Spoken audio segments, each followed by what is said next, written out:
السلام علیکم ورحمۃ اللہ وبرکاتہ۔ الحمد للہ وکفی وسلام علی عباده الذین اصطفى، اما بعد فاعوذ باللہ من الشیطان الرجیم، بسم اللہ الرحمن الرحیم۔ وَلِلَّهِ عَلَى النَّاسِ حِجُّ الْبَيْتِ مَنِ اسْتَطَاعَ إِلَيْهِ سَبِيلًا۔ صدق اللہ مولانا العلی العظیم۔ وقال النبی صلی اللہ علیہ وسلم: الحج المبرور ليس له جزاء إلا الجنة، أو كما قال عليه الصلاة والسلام۔ وصدق رسوله النبي الأمي الكريم، نحن على ذلك لمن الشاهدين والشاكرين، والحمد لله رب العالمين۔ اللهم صل على سيدنا محمد وعلى آل سيدنا محمد وأصحابه وأزواجه وبارك وسلم۔ محترم بزرگوں اور دوستوں،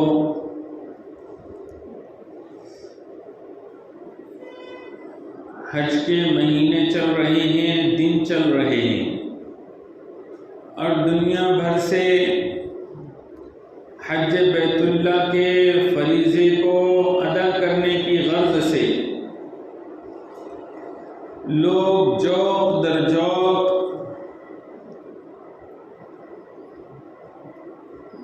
مکہ مکرمہ اور مدینہ منورہ پہنچ رہے ہیں۔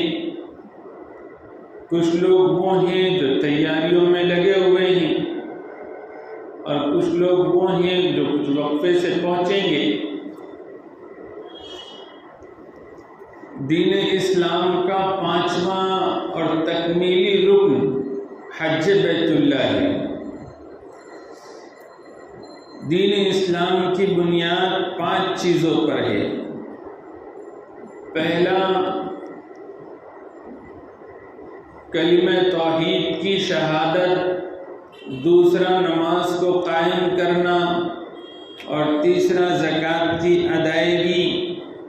اور چوتھا روزے، اور 5واں حج بیت اللہ۔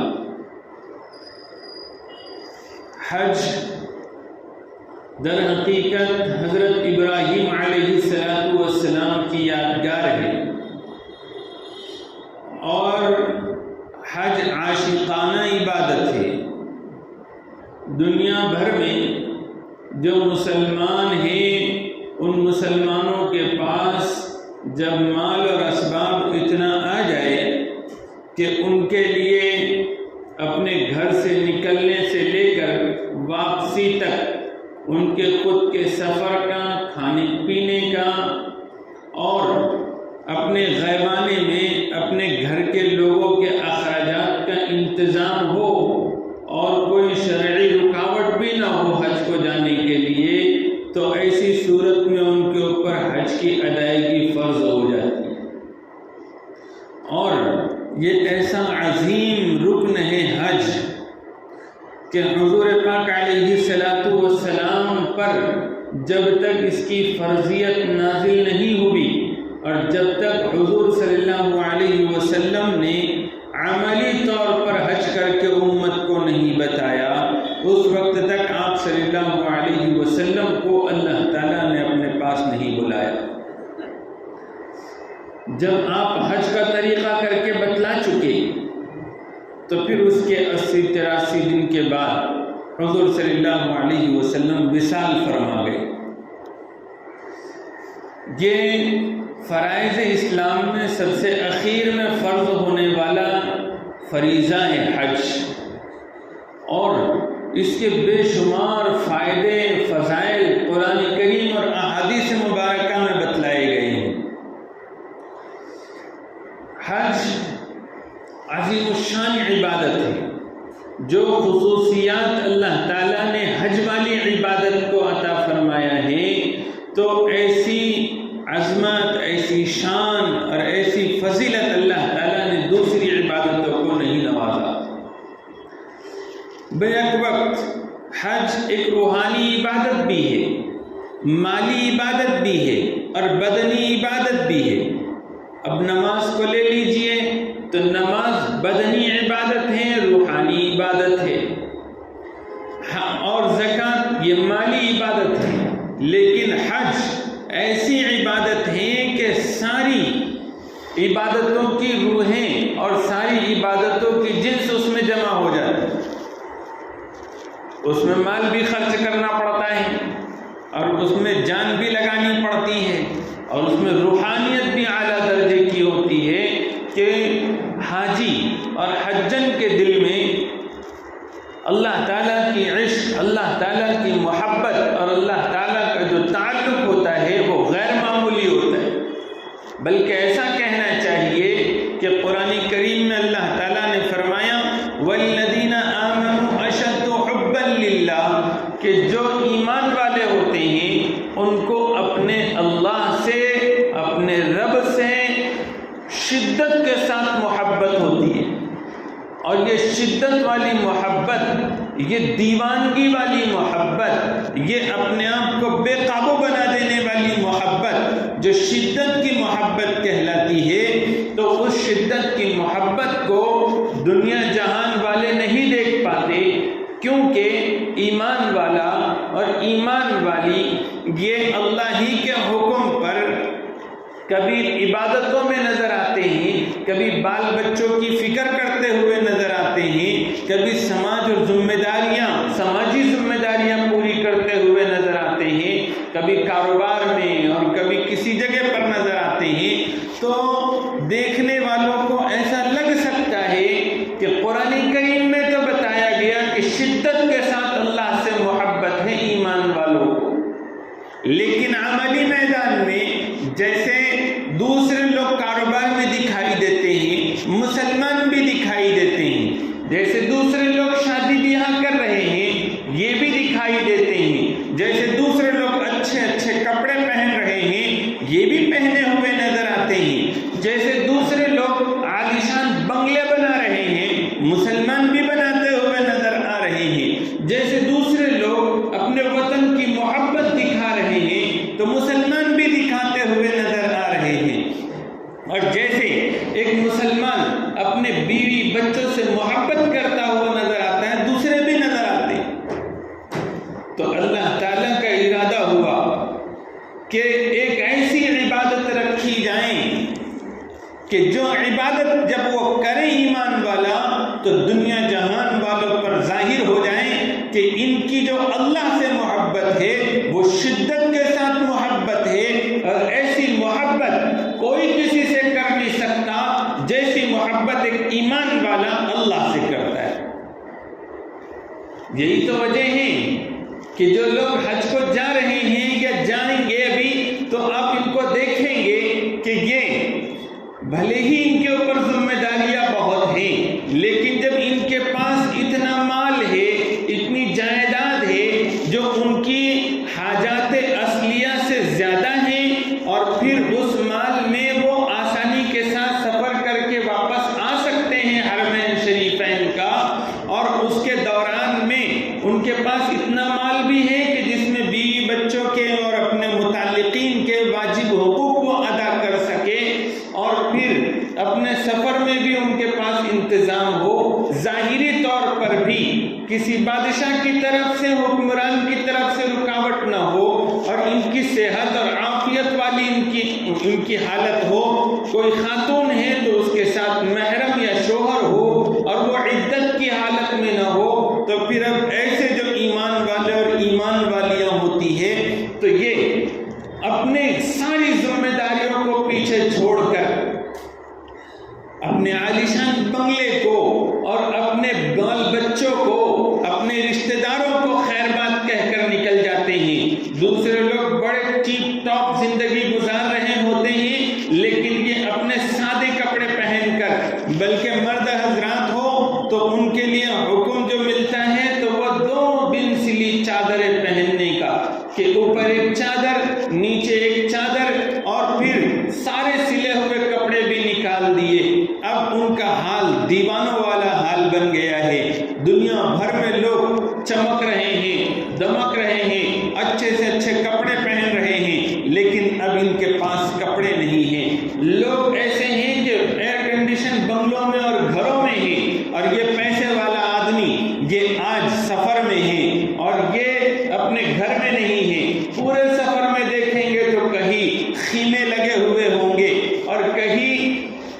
اور کچھ تنگی اور پریشانی میں ہوگا، کبھی میدان میں کھڑا ہوا ہوگا، دعاؤں میں ہاتھ اٹھا رہا ہوگا۔ تو جو ایسا مالدار مسلمان ہے کہ جس پر حج فرض ہے، تو وہ اب اپنے گھر میں نظر نہیں آتا، وہ ایک میدان میں خیموں میں نظر آتا ہے۔ اور ایک مالدار مسلمان جو اچھے سے اچھے کپڑے پہن سکتا تھا، اب وہ مسلمان بن سلی دو چادریں لپیٹے ہوئے ہیں، اچھی سے اچھی خوشبو لگا سکتا تھا، لیکن اب یہاں خوشبو نہیں لگاتا، اور اچھے سے اچھی صابن استعمال کر کے نہا کر چکا چک ہو سکتا تھا، لیکن اب وہ وہاں پر وہ بھی نہیں کرتا، بس ایک دیوانے کی طرح سے زندگی گزار رہا ہے۔ دنیا بھر میں لوگ وطن کی محبت کی بات کرتے تھے، یہ بھی وطن کی محبت کی بات کرتا تھا، لیکن جب حج فرض ہو گیا ہے تب اپنے وطن کو بھی خدا حافظ کہہ دیتا ہے اور نکل پڑتا ہے بے سر و سامان، بے شان و شوکت والی حالت میں، اور اللہ کے سامنے اللہ کی محبت میں گرفتار ہو کر نکلتا ہے۔ اس کا ظاہر دیکھو تو اس کے ظاہر سے اللہ کا عشق اور اللہ کی محبت ٹپکتی ہے۔ ایک مرد ہے، اس کا سر کھلا ہوا ہے، بال کدھر جا رہے ہیں، اور اس کا چہرہ ہے، مونچھیں بڑی بڑی ہو گئی ہے، لیکن وہ اس کو کاٹتا نہیں کیونکہ وہ احرام کی حالت میں ہے۔ اس کے بدن پہ اوپر سے چادر، نیچے سے ایک سفید کپڑا، اس طرح سے وہ اب نکلا ہوا ہے۔ پیر میں بھی ایسی جوتی اور ایسا چپل ہے کہ جس سے ابری ہوئی ہڈی نہیں چھپتی، اور پھر چہرے کو کپڑا نہیں لگنے دیتا۔ ایئرپورٹ پر یا پھر مینا میں یا عرفات میں یا مزدلفہ میں جب لیٹتا ہے، ٹھنڈی ہوا چلتی ہے تو چاہتا ہے اس کا دل کے چہرے کو چھپا لے، لیکن چہرے کو اپنے کپڑا نہیں لگنے دیتا۔ یہ سب ایک مرد کر رہا ہے۔ ایک عورت ہے، اس عورت کا حال یہ تھا کہ وہ اپنے گھر سے باہر نہیں نکلتی تھی، گھر اس کی پوری کائنات تھی، گھر اس کی پوری ذمہ داری تھی، گھر اس کا پورا وقار اور عزت تھی، تو وہ گھر سے باہر قدم رکھنے کو ڈرا کرتی تھی۔ اللہ کی محبت میں اب حج فرض ہو گیا تو اپنے گھر سے نکل کھڑی ہوئی ہے۔ اب راستے بھر میں ان کو مردوں کی طرح سے بن سلی چادریں نہیں پہننی ہیں، اللہ کے حکم پر اور اس کی محبت میں وہ اب اپنے آپ کو چھپا کے رکھتی ہے، جیسے ایک نئی نویلی دلہن وہ اپنے گھر میں بند سنور کر تو رہتی ہے، لیکن اپنے آپ کو شرم سے ایسا بنا دیتی ہے کہ وہ کسی کے سامنے کھل کر سامنے نہیں آتی۔ پورے سفر میں وہ پردے کا اہتمام بھی کرتی ہے اور پھر چہرے کو کپڑا بھی نہیں لگنے دیتی۔ اس طرح سے وہ سفر شروع کرتی ہے، خوشبو کا استعمال نہیں، اپنے بال گرنے نہیں دیتی، اور پورے وقار کے ساتھ رہتی ہے۔ پھر جگہ جگہ کھانے میں، سونے میں وہ مشقت، وہ تکلیف، بس ایک سما بنا ہوا ہے دیوانوں کا، ایک سما بنا ہوا ہے اپنے آپ کو اللہ کی محبت میں قربان کرنے کا۔ تو یہ ظاہری حیت دیکھو تو عشق اور محبت والی، اور ان کا انداز بھی تو دیکھو،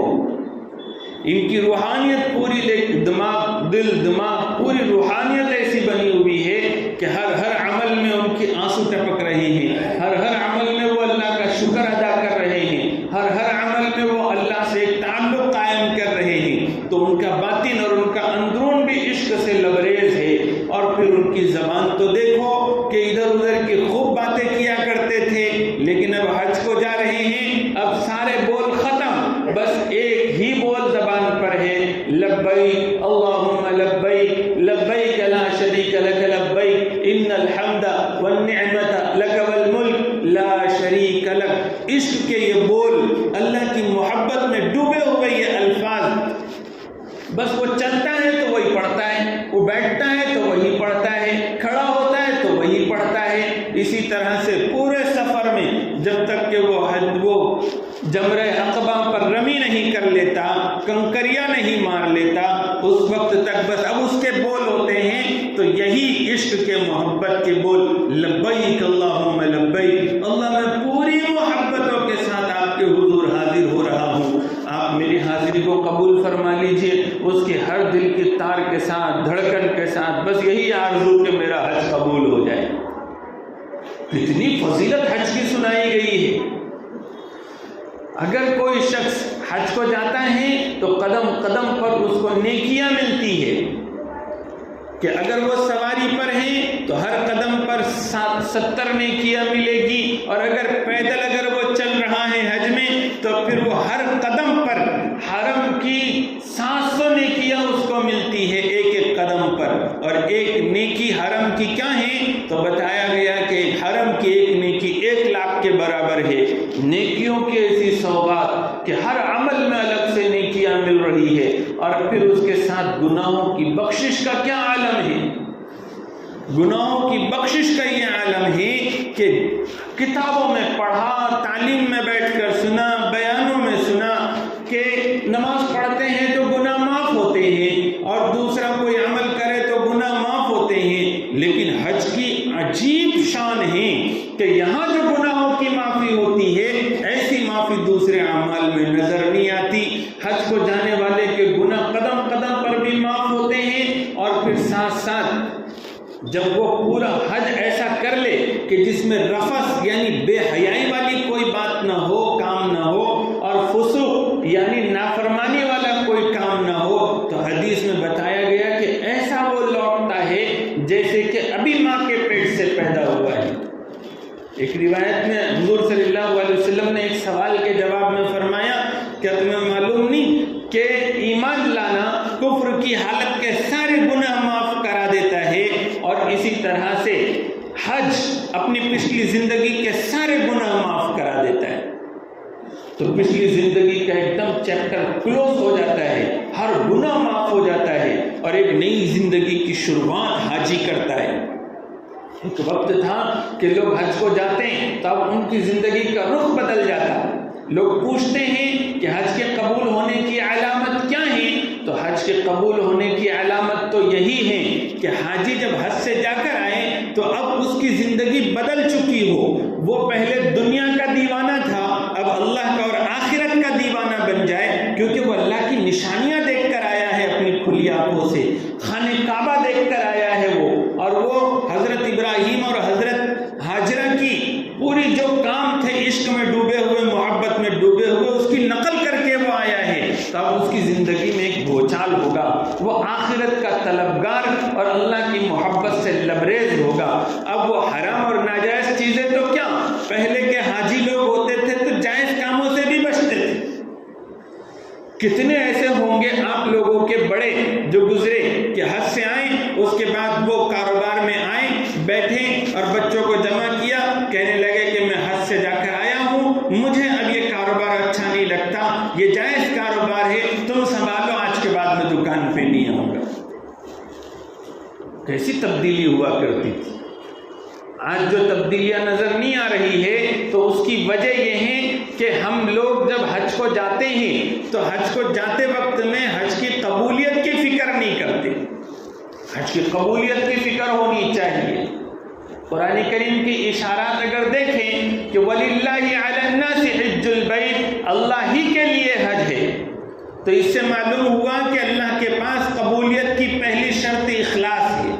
دکھاوا نہ ہو، نام و نمود نہ ہو۔ جو حج سے جا کر آیا اس کو معلوم ہے، اور جب گیا تھا تو سب کو معلوم تھا، اب لوگ بھول رہے ہیں تو بھولنے دو ان کو، تاکہ اللہ کے پاس یاد رہے ہمارا حج۔ سالوں ہو گئے لیکن ابھی بھی رقعے پر لکھنے لگاتے کہ حاجی صاحب لکھو، کوئی حاجی صاحب نہ بولے تو ناراض ہو جاتے ہیں۔ تو ہم اپنے ہاتھ سے اپنے حج کو برباد کر رہے ہیں۔ اخلاص کے ساتھ ہمارا حج ہو، اللہ کو راضی کرنے کے لیے۔ قیامت کی علامتوں میں ذکر کیا گیا ہے کہ لوگ حج کو جائیں گے تو نام و نمود کے لیے جائیں گے، تجارت کے لیے جائیں گے، فخر کے لیے جائیں گے۔ اللہ ہم سب کو اس سے بچائے۔ دوسری شرط قرآن کریم کی آیت سے معلوم ہوتی ہے فَمَنْ فَرَضَ فِيهِنَّ الْحَجَّ فَلَا رَفَثَ، کہ اس میں رفث نہ کیا جائے۔ تیسری شرط معلوم ہوتی ہے کہ فسوق نہ کیا جائے، ولا فسوق، اور چوتھی شرط یہ معلوم ہوتی ہے کہ اس میں جھگڑا نہ کیا جائے۔ ظاہر سی بات ہے کہ یہ ساری پاکیزگیاں لیے ہوئے ہیں حج، اور اس پاکیزگی میں کوئی بے حیائی والا کام کر جائے تو پھر حج کیسے قبول ہوگا؟ اطاعت اور فرما برداری کا نمونہ ہے حج، کہ